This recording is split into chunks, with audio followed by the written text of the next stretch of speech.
In this video, we will learn how to find the slope of a line, which will help you solve word problems such as this one.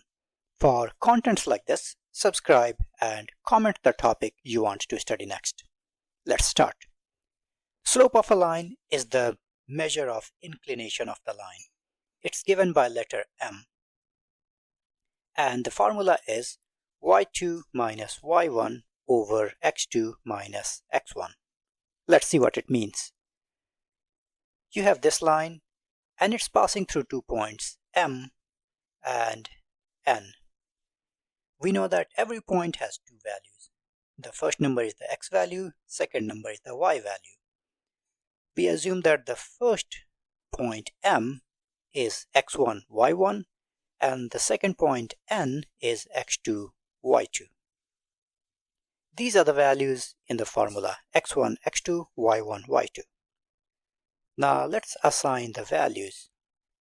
Point M is 3, 1 and point N is 5, 2. And now x1 is 3, x2 is 5, y1 is 1 and y2 is 2. Let's plug in the numbers in the formula. The slope of this line M would be y2, which is 2, minus y1, 1, over x2 over x1. We have 1 over 2. So the slope of this line is 1 over 2. Now let's see what happens if we switch x1, x2 and y1, y2.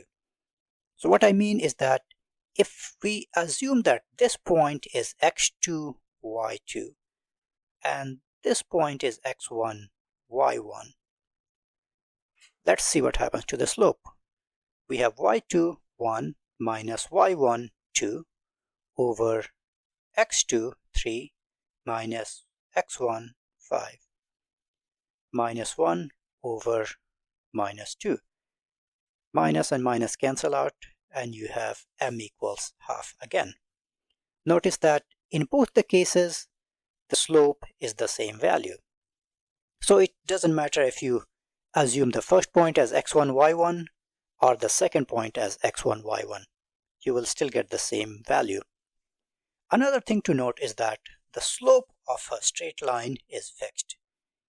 If there are two more points, P and Q, that lie on the same line, when you use the x1, y1 and x2, y2 of P and Q, you will still get M equals half because PQ lies on the same line.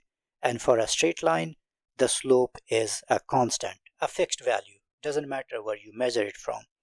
If you measure the slope of M and P, you will still get M equals half. The slope between M and Q will still be half because it's the same line. Now let's see this problem. The slope of line AB. Let's assume this is x1, y1, x2, y2.